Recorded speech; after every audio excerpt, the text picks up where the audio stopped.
Today is the 10th of December and it's time for another vlog about role-playing games. Yeah, good day at work today. We didn't get to play around with the industrial robots as I have mentioned twice already, but yeah, this means you're getting one more role-playing vlog, which is not bad, I guess. I hope. Today I want to talk about how the system you play influences the way you play, and vice versa, how you should choose a system that fits your style of game or the style of game you want to play, you are going to play.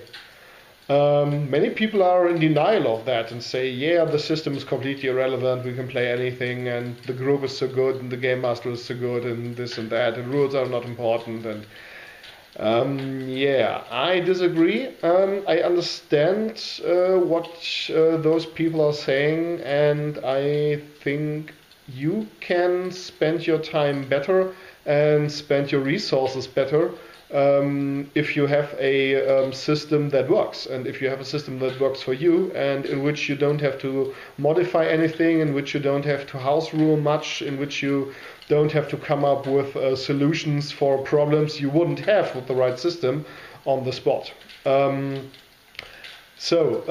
Just a quick example. If mainly concerning problem solving in game. If you have a really good and quick combat mechanic and the characters are somewhat capable fighters, combat will be a prime choice for your players. If you have a system that is really deadly, even if you have trained fighters and very capable fighters, it will pretty much be less likely that your characters are going to engage in fights. And that's a really big difference, I have to say.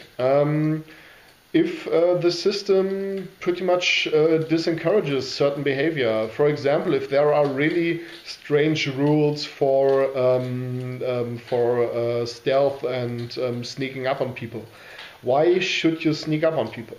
If you can't really kill anybody ever with a single strike, even if they are sleeping and completely defenseless, why should you play a ninja or assassin type character?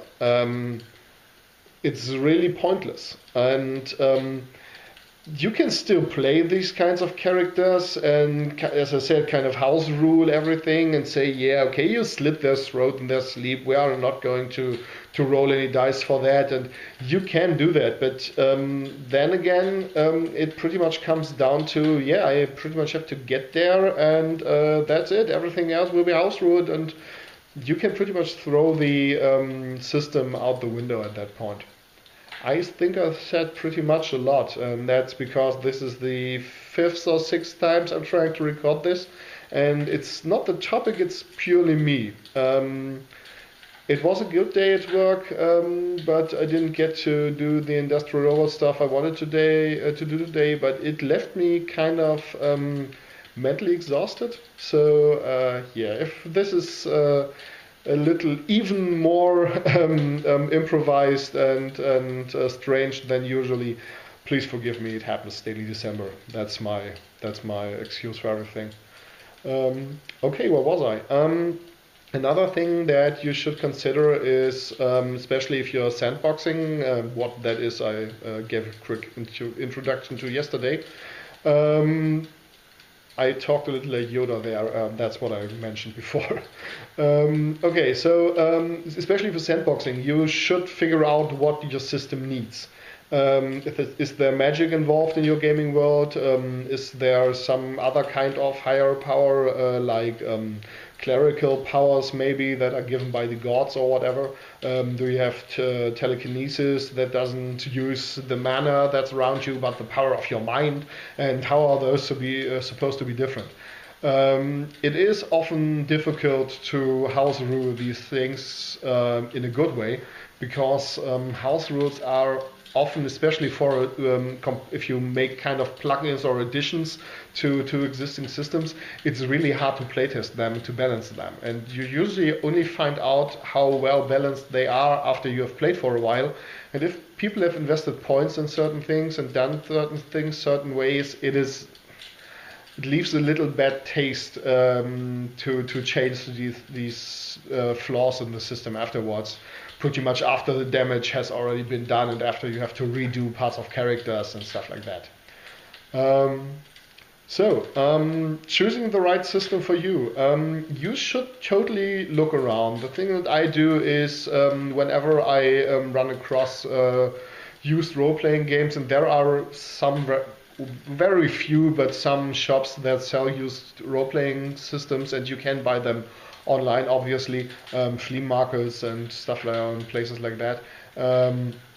You should get those. You can often pick them up on the cheap, just to broaden your mind a little bit and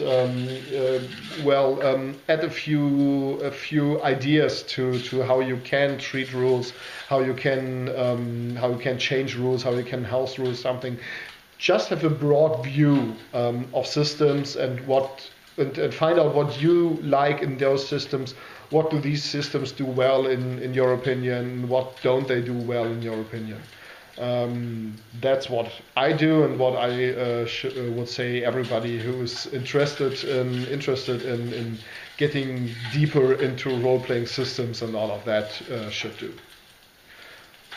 So I'm really not in the condition to sum up what I just talked about. I hope it came out okay.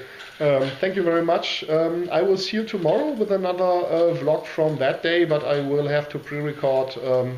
Better I will do that tomorrow, not today. I will have to pre-record for the weekend because I will be in Hamburg at the Battletech Hamburg and Matchforce Germany Battletech Christmas party. And that's going on the whole weekend. It's going to be a whole lot of fun with good food, nice people, smoking big cigars, drinking rum in hot chocolate, and laughing a lot. Oh, we're playing Battletech too, probably.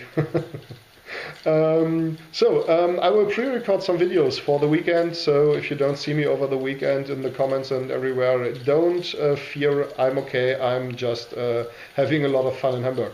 I will try to film there to have some footage in the pipeline to push out maybe over a few days where I will not be able to vlog. That's gonna happen. As I said, sorry for the really unstructured video today, and see you tomorrow, hopefully in a better condition. Bye.